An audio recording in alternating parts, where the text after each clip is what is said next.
السلام عليكم. لا تنسوا الإعجاب بالفيديو والاشتراك في القناة تشجيعا لنا لنستمر بنشر المزيد إن شاء الله. Escape from Pretoria. Spoilers ahead. Watch out and take care. Apartheid, a system of institutionalized racial discrimination that existed in South Africa from 1948.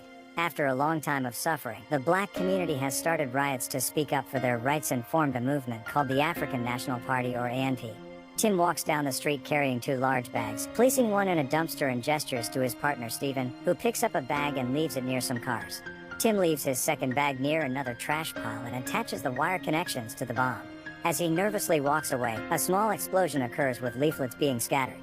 They are part of apartheid, spreading the word that freedom and equality of all races should be fought for at all cost. Tim and Stephen attempt to flee the scene, but they get noticed and apprehended.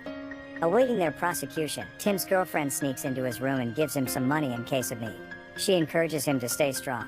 Before the court hearing, in the restroom, Tim hides the money in a cigar case and shoves it where the sun doesn't shine.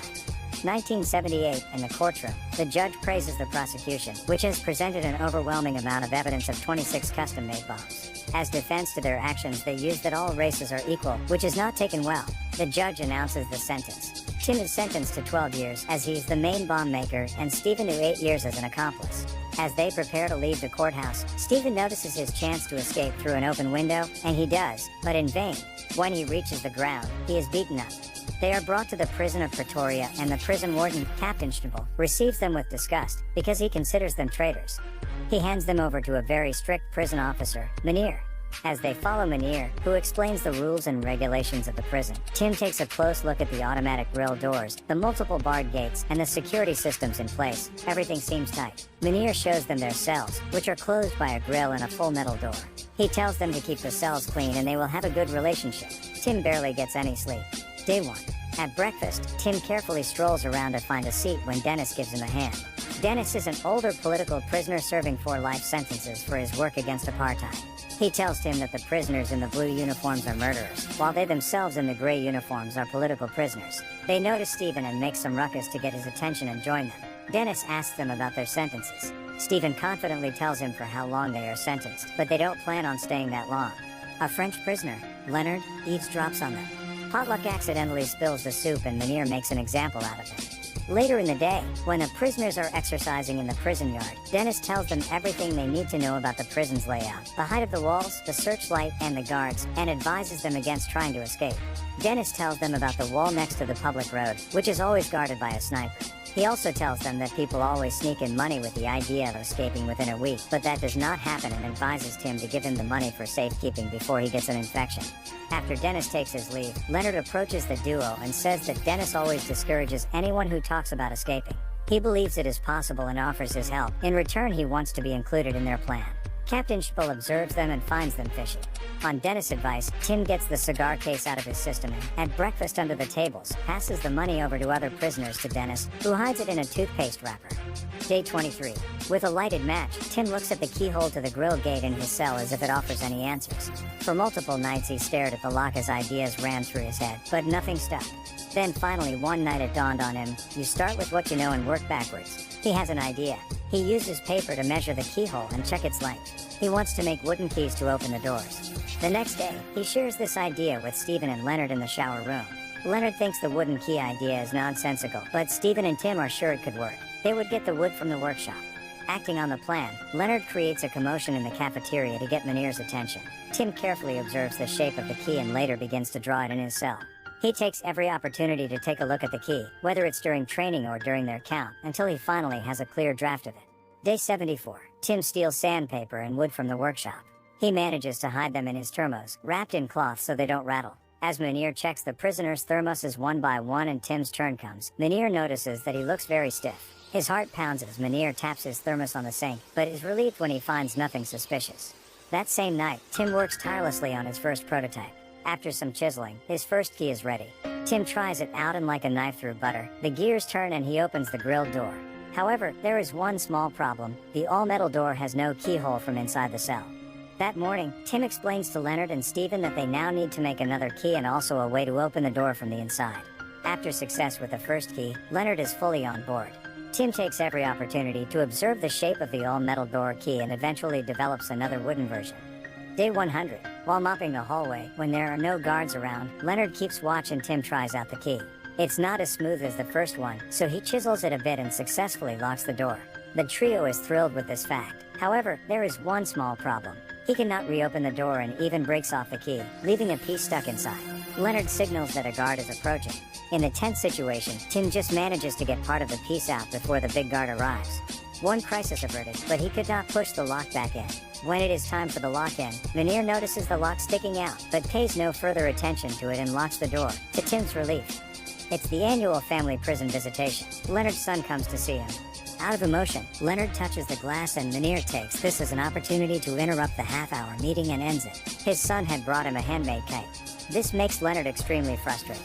Day 142. Since the key worked, Stephen, Tim, and Leonard now discuss how to open the lock from their cells. Leonard suggests using the string from his son's kite to get the key out of the barred window, but this is of no use since they cannot turn it. When Leonard takes the broom to sweep, Stephen gazes at it and gets an idea. They measure the length of the broom to see if it reaches the lock from the inside. It is barely long enough. As Tim works in the workshop, he watches a turning machine.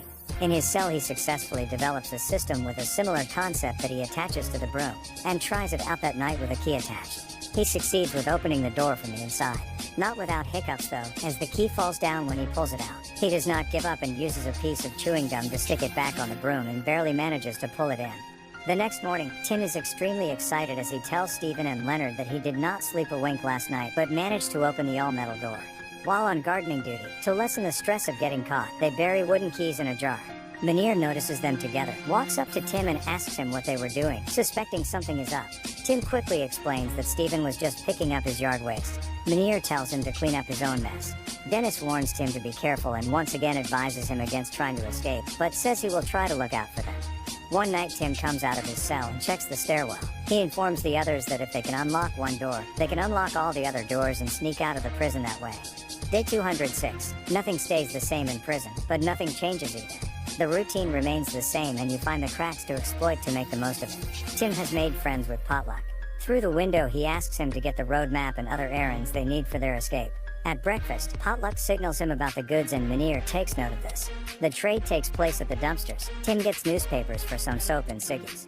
Day 296. Munir comes to Tim's cell to give him his new glasses, which he ordered, and to let him know that Potluck has been put down for smuggling. This makes Tim even more determined to escape, as he remembers his wife telling him to stay strong. That night, he and Leonard make dummies on their beds and get out of the cell. They carefully descend the stairs and approach the next grilled gate to try the keys. Right around the corner is the admin room. They know it is the night shift of the big guard, so they are warned a good time before his approach. They are still sweating with worry, but find one of the keys to this gate works. The big guard's music stops and he goes on a night patrol. Tim and Leonard hide in a closet and just manage to keep the door closed. As the big guard walks up the stairs in his slow walk, they sneak out and pass the admin room and try their keys on the next doors, opening them with success. Stephen signals with a cough that the guard is finishing his patrol and will return soon. They just manage to lock the door and hide in the closet as the guard descends the stairs. On his way back, the big guard notices the sweat but doesn't think much of it. The duo returns to their cells. Tim is overly excited and hides pieces of keys in a cup. That morning, Captain Schmull with other guards enter Tim's cell. He has slept through the wake-up call. Schmull curiously asks Tim if he is sick, implying that he wants to know the reason why he overslept. Schmull's 20 years of experience tells him that he overslept because Tim is tired, and he is tired because he does not sleep at night. But all Tim can do is apologize. He is sent out and they search everyone's cells for clues. Tim is called back and the cup with his toothbrush falls over and the key pieces fall out. Captain Schmull picks up one of them and asks what it is. Tim barely keeps his nerve and quickly comes up with an idea that he made them to hold up his parents' picture. Schmull is sure that Tim is hiding something and vows to find out. It was a close call. The following night, Tim has a panic attack because his nerves give up, but he keeps going. He narrates that the obstacles presented a new way of looking at things, so that the whole prison became their hiding place. For several nights they snuck out and kept making new keys for their escape. They begin to make many other preparations for their escape and manage to get civilian clothes from the laundry. Day 404. Tim gets a tooth infection and the nurse says he needs to be taken to the clinic. When Munir escorts him, Tim learns that there is a button to push to open the automatic door. He also sees that a new guard tower is being built.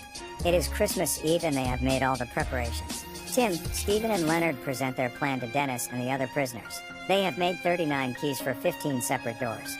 Dennis and the others argue that they have nowhere to go even if they get out. The group fails to convince anyone to join them in their escape. Dennis gives Tim his money back, disguised in a eucalyptus toothpaste. Meneer sees the toothpaste on Tim's bed, but thinks it is a precaution for his tooth infection. Captain Schmbel, very suspicious that something is cooking, turns everything in Tim's cell upside down out of frustration, but finds nothing. In the evening, after all the officers have left, Tim, Stephen, and Leonard start to carry out their plan. Tim offers Dennis one last time to join them, but he refuses. They collect the keys, which are hidden in different areas of the prison, and change into civilian clothes. The big guard clogs the toilet and gets the plunger from the closet. He notices a twisted paper clip Leonard used to hold the closet door, but ignores it. The three make their way down the stairs, and when they hear footsteps, they hide in the closet but do not find the paper clip. They have no idea that the big guard is coming to the closet to put the plunger back. Just in time, Dennis smashes a light bulb in his cell, causing a short circuit. He calls out to the guard and distracts him. The trio is saved by the skin of their teeth and can continue their escape. They get all the keys they need in order and make their way through the doors as quickly as possible. Before they reach the last door, Leonard goes back and successfully opens the automatic door. Everything goes smoothly. The gate is wide open and they can see the street. It's beautiful. They hug each other and attempt to open the last door. That's when they realize that none of their keys work. Their dreams are shattered in an instant, and Tim says they have to go back. They cannot go back. Leonard notices that the door frame is made of wood, and using a screwdriver and a chisel, he tries to force the door open. He is loud and Tim is worried, but Leonard is determined. He manages to break it open and they sneak past the sniper. Confidently, they march out of the gate so as not to arouse suspicion. They find a taxi to take them out of Pretoria and laugh ecstatically, not believing they have made it.